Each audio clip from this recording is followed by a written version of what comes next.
Self-esteem doesn't arrive suddenly. It builds.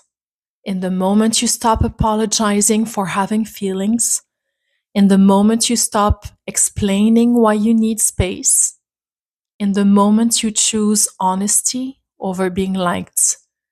And it doesn't grow in a straight line. Some days you feel strong, some days you forget who you are.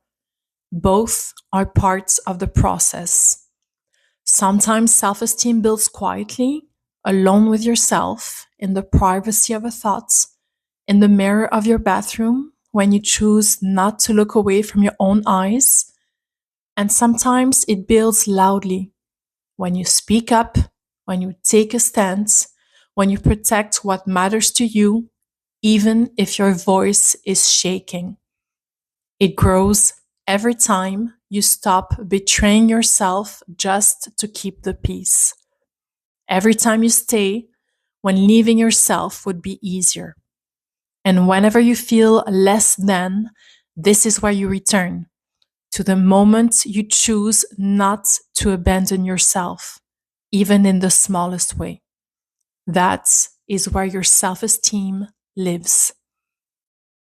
Sometimes the hardest part is not what happens inside you, but what surrounds you.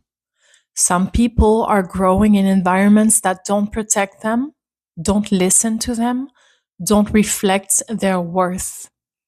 Rooms where your voice is ignored, spaces where your light is questioned, relationships where your truth feels too heavy.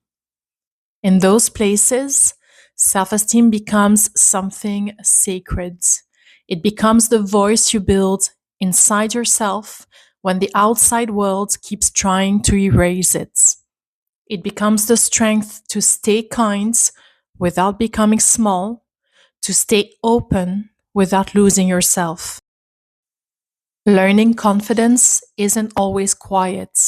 Sometimes it's loud, sometimes it's a reaction, sometimes it's the first time you don't stay silent. Sometimes you raise your voice before you learn how to steady it. Sometimes you protect yourself clumsily before you learn how to protect yourself gently. And that counts too. Because confidence isn't about getting it right. It's about staying with yourself while you learn. And with time, it softens. It doesn't enter the room looking for approval. It lives in the body, in the way your shoulders drop when you finally feel safe, in the way your breath deepens when you stop performing, in the way your eyes stay open even when you're unsure. So if you're here and something in you feels tired or small or unsure, you can borrow these words and make them your own. Come back to them whenever you need. I am allowed to take up space even when I was taught to shrink. I do not need to earn my worth by being useful, pleasing, or perfect. I trust myself even when I don't have all the answers. My voice matters even when it shakes, even when it's quiet. I release the need to be chosen by people who cannot see me. I choose myself not once, but again and again and again and again.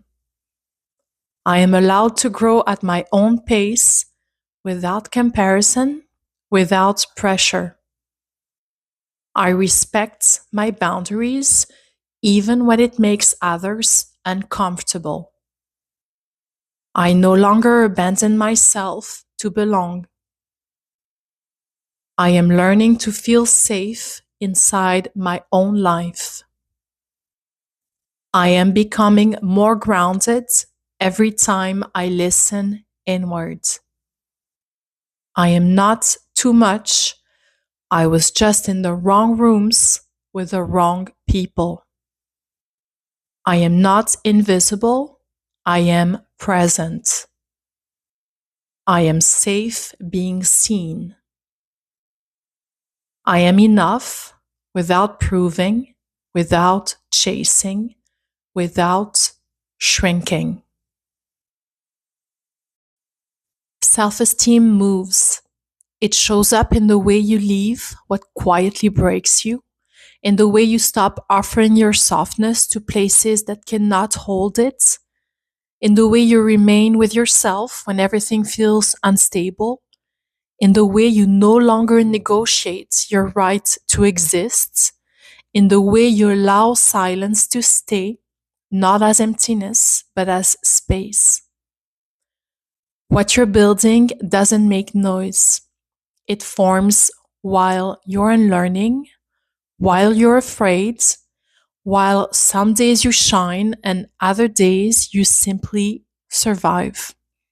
You are still here, you are still choosing yourself, and that is confidence.